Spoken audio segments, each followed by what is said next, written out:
Hello दोस्तों, welcome to our YouTube channel math with Manoj. हमने simple interest का chapter complete कर लिया है भाई। आज हम शुरू करेंगे सीआई यानी कि कंपाउंड इंटरेस्ट, चक्रवृद्धि ब्याज। तो जो भी बच्चे चैनल पर नए आए हैं वो चैनल को सब्सक्राइब कर लें, और जिन्होंने पीछे के चैप्टर नहीं देखे हैं भाई, तो सबसे पहले परसेंटेज और सिंपल इंटरेस्ट, ये दोनों चैप्टर अच्छे से रिवाइज कर लें भाई, तभी इस चैप्टर को देखें, तभी फायदा है और तभी आप लोग इसे समझ पाएंगे। कंपाउंड इंटरेस्ट यानी कि चक्रवृद्धि ब्याज भाई। चक्रवृद्धि ब्याज क्या होता है कि ब्याज के ऊपर भी जब अपने को ब्याज मिले उसे क्या बोलते हैं, चक्रवृद्धि ब्याज। सिंपल सी डेफिनेशन है, ब्याज के ऊपर ब्याज। ठीक है। और इसका फॉर्मूला क्या है भाई, जो बेसिक फॉर्मूला वो देख लेते हैं भाई। अमाउंट अगर हम निकालते हैं, अमाउंट क्या होता है भाई, मिश्रधन। वो क्या होता है, प्रिंसिपल इनटू में 1 प्लस में R/100 की पावर टी। टी यानी कि जो टाइम है, कितने समय के लिए हमने पैसा इन्वेस्ट किया है। प्रिंसिपल क्या होता है, मूलधन क्या चीज है, दर क्या चीज है, या फिर समय क्या चीज है, मिश्रधन किसे कहते हैं। ये सारी चीजें मैं आप लोगों को सिंपल इंटरेस्ट में डिफाइन कर चुका हूं भाई, कि बता चुका हूं कि आखिर ये क्या चीजें हैं। अब देखो, ये इसका एक बेसिक सा फॉर्मूला है जो लगभग हर एक बच्चे को पता होगा जो कंपटीशन की तैयारी कर रहा है। इस फॉर्मूले का ज्यादा यूज नहीं है भाई अपने क्वेश्चन के अंदर, लेकिन फिर भी आप लोगों को इसे याद जरूर रखना है भाई। और अगर हमें चक्रवृद्धि ब्याज निकालना हो भाई, इंटरेस्ट निकालना हो, तो क्या करेंगे भाई हम, अगर सिर्फ हमें सीआई निकालना, कंपाउंड इंटरेस्ट निकालना है, तो इसमें से क्या कर देंगे हम, प्रिंसिपल यानी कि मूलधन को घटा देंगे। तो ये फॉर्मूला क्या हो जाएगा भाई, पी कॉमन आ जाएगा और क्या हो जाएगा, 1 प्लस में R/100 की पावर टी माइनस के एक। ये सिंपल अपना क्या हो जाएगा, चक्रवृद्धि ब्याज, कंपाउंड इंटरेस्ट। इसके अंदर जो ये वाला फैक्टर है भाई, 1 प्लस में R/100, इसको क्या बोलते हैं, मल्टीप्लाइंग फैक्टर। इसको जरूर ध्यान रखना भाई, क्या बोलते हैं, मल्टीप्लाई फैक्टर। ठीक है। दरअसल चक्रवृद्धि क्या है भाई, सक्सेसिव इंक्रीज को ही चक्रवृद्धि ब्याज बोलते हैं भाई, और सक्सेसिव डिक्रीज को क्या बोलते हैं, डिस्काउंट, जो हम पहले पढ़ चुके हैं प्रॉफिट लॉस वाले चैप्टर में। तो बेसिक फॉर्मूला हमने देख लिया भाई। अब हम क्वेश्चंस की हेल्प से समझेंगे सीआई के बारे में, आखिर ये होता क्या है और इसके क्वेश्चन को कैसे सोल्व किया जाता है। माना कि भाई अपना मूलधन जो है वो 10,000 रुपए है, और जो अपनी रेट है भाई, दर है, वो 10% की है, और जो समय है, टाइम है, वो 3 ईयर्स है, 3 साल है। तो हमें बताना है कि कंपाउंड इंटरेस्ट क्या होगा या फिर अमाउंट क्या होगा भाई। मैं अमाउंट निकाल रहा हूँ पहले। अमाउंट क्या होगा भाई, अगर हम सिंपल फॉर्मूले से ज्ञात करें कि प्रिंसिपल जो कितना है, 10,000 है, इनटू में 1 प्लस में R/100। ठीक है, यही होता है ना, उसकी पावर कितनी हो जाएगी, 3। दरअसल ये क्या होता है, 1 प्लस में R/100, ये मल्टीप्लाइंग फैक्टर है, और ये आपको दिमाग में ही सोल्व कर लें तो ज्यादा अच्छा रहेगा भाई। तो 10% है, तो 10% के लिए ये क्या हो जाएगा, 1 प्लस में 10/100। ये कट के कितना आ जाएगा, 10 एलसीएम आ जाएगा। 10 और एक कितना आ जाएगा, 11। यानी कि आप इसको यहां से भी निकाल सकते हैं। 10% का मतलब क्या होता है, 10, 1/10। 10 और एक कितना हो जाएगा, 11/10। क्या आ जाएगा अपना, मल्टीप्लाइंग फैक्टर आ जाएगा, या फिर बोल दो 1.1। ठीक है, इसको दिमाग में सोल्व कर ले तो ज्यादा है। अब समय कितने साल का है, 3 साल का है, तो इसकी गुणा कितनी बार होगी अपनी, 3 बार होगी भाई।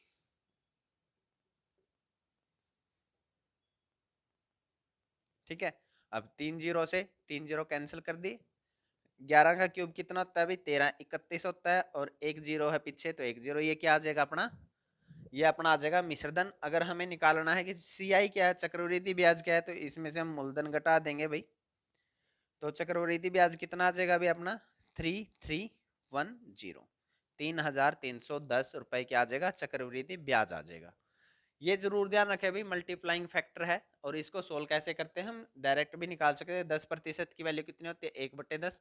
तो 10 और 1 कितना हो गया, 11, यानी 11/10 या 1.1 क्या हो जाएगा, मल्टीप्लाइंग फैक्टर हो जाएगा। इसको जरूर ध्यान। नेक्स्ट है भाई, मान लिया कि अपना लिए प्रिंसिपल जो है वो 20,000 रुपए है, और जो समय है, टाइम है, वो 3 साल है, और जो दर है वो हर साल के लिए अलग अलग है। जो फर्स्ट ईयर है उसके लिए दर है अपनी 20%, जो सेकंड ईयर के लिए दर है वो है अपनी 25%, और जो थर्ड ईयर के लिए दर है वो है अपनी 10%। तो हमें बताना है कि मिश्रधन क्या होगा या फिर चक्रवृद्धि ब्याज क्या होगा। तो दर अलग अलग है तो क्या होगा, हम जो सिंपल मेथड यूज करते हैं वो यूज नहीं कर सकते। जो मल्टीप्लाइंग फैक्टर है वो हर साल के लिए अलग अलग होगा भाई।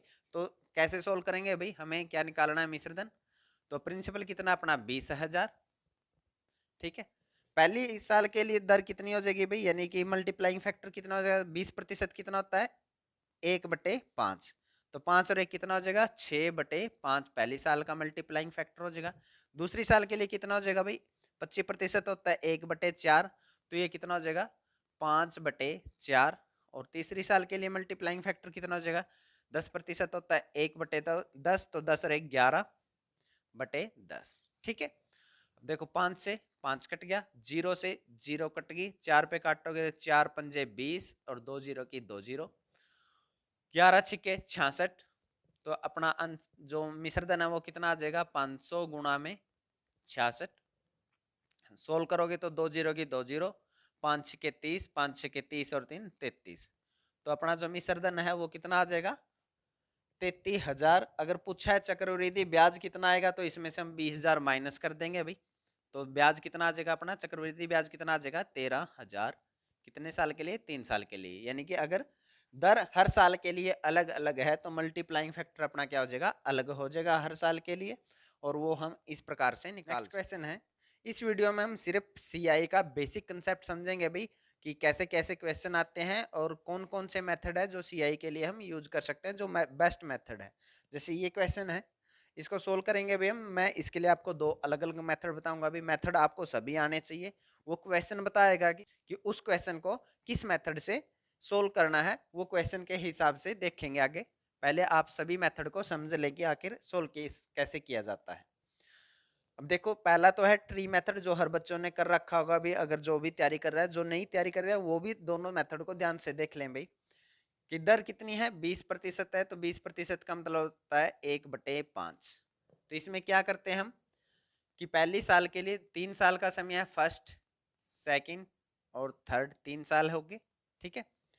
तो पहली साल इसका कितना मिलेगा भाई 1/5 में क्या मिलेगा, ब्याज मिलेगा। 1/5 कितना हो जाएगा इसका, 5 पे काटेंगे तो 25 आ जाएगा, यानी कि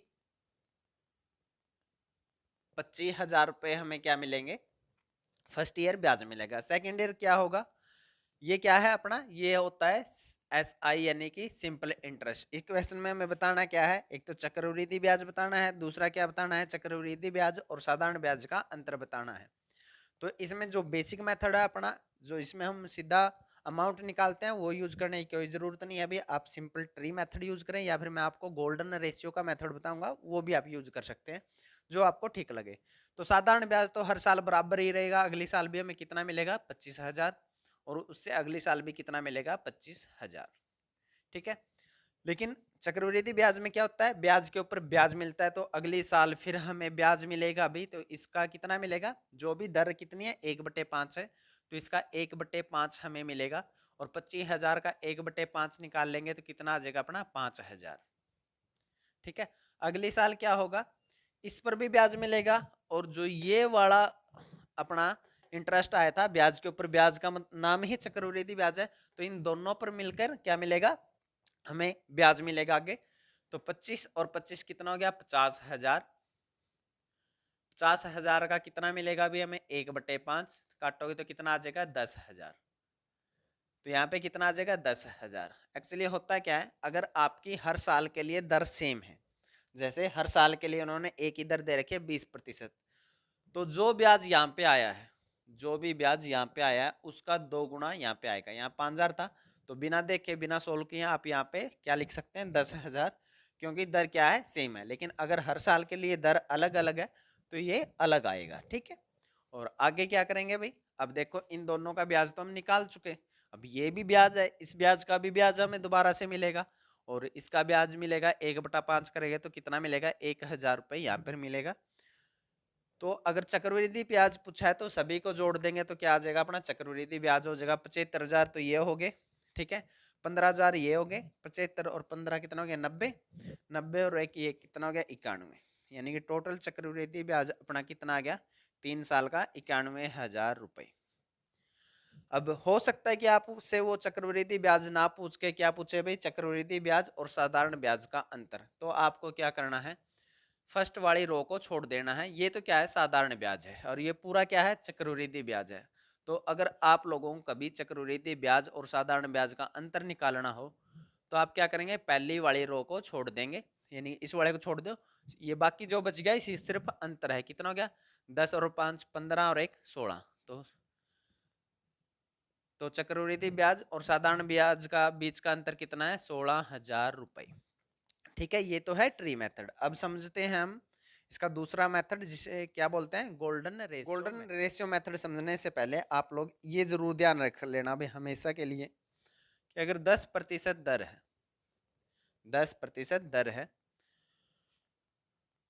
तो पहले साल के लिए ब्याज कितना होगा भाई 100 के ऊपर अगर हम बात कर रहे हैं तो 100 के ऊपर ब्याज कितना होगा 10, यानी कि मिश्रधन हमें कितना मिलेगा 110।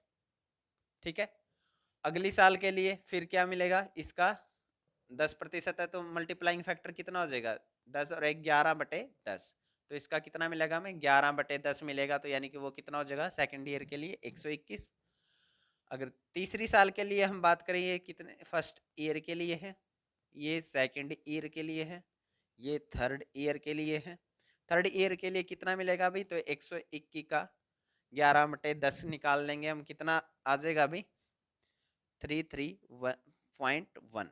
ठीक है, ये क्या हो जाएगा थर्ड ईयर के लिए अपना क्या हो जाएगा अमाउंट। अगर फोर्थ ईयर के लिए भी निकालना है तो क्या इतना हो जाएगा भाई, इसका भी हम क्या निकाल लेंगे 11/10 गुणा कर देंगे भाई। इसको क्या होता है एक पिछली साल का जो मिश्रधन होगा वो अगले साल के लिए क्या होता है चक्रवृद्धि ब्याज में मूलधन होता है भाई। जो देखो पहली साल के लिए मूलधन कितना था 100, फिर उस पर 10 ब्याज मिला, अब मिश्रधन कितना हो गया 110। तो अगली साल के लिए जब हम निकाल लेंगे चक्रवृद्धि ब्याज तो अगली साल के लिए हम पीछे वाली साल के मिश्रधन को मूलधन मान सकते हैं और जो भी दर यानी मल्टीप्लाइंग फैक्टर बनता है उससे गुणा कर देंगे तो अपना क्या आ जाएगा चक्रवृद्धि ब्याज। और फोर्थ ईयर के लिए निकाल लोगे तो ये आ जाएगा 14641।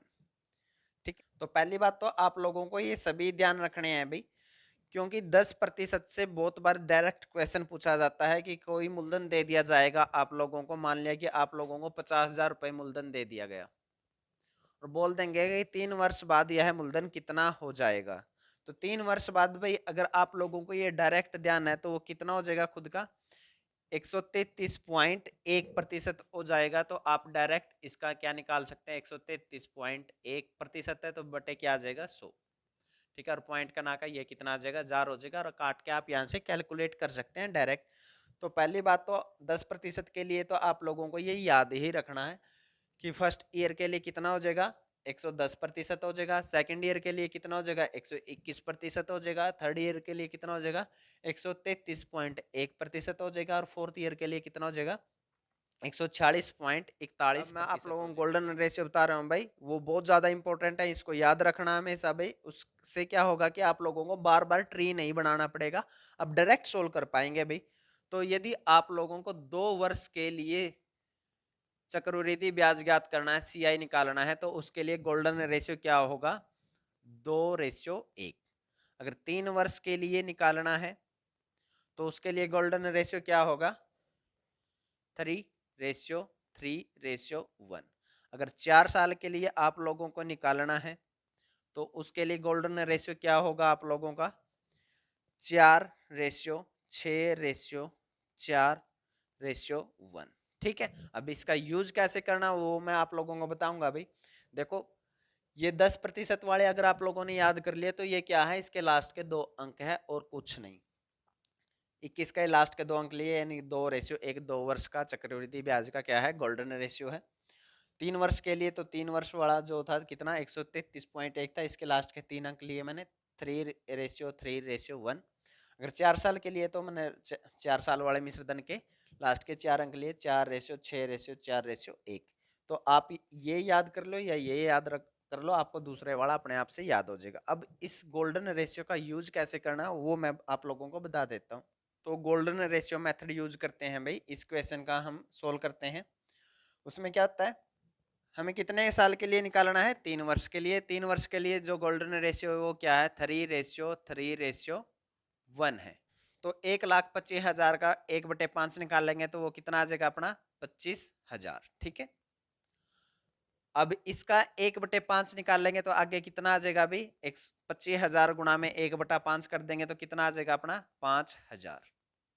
ठीक है, और इसका भी आगे हम 1/5 निकाल लेंगे तो कितना आ जाएगा अपना, 1,000। ठीक है, ये चीजें हमने किसमें, ट्री मेथड में भी की थी। अब क्या करना है अभी, सिर्फ नीचे की तरफ गुणा करनी है।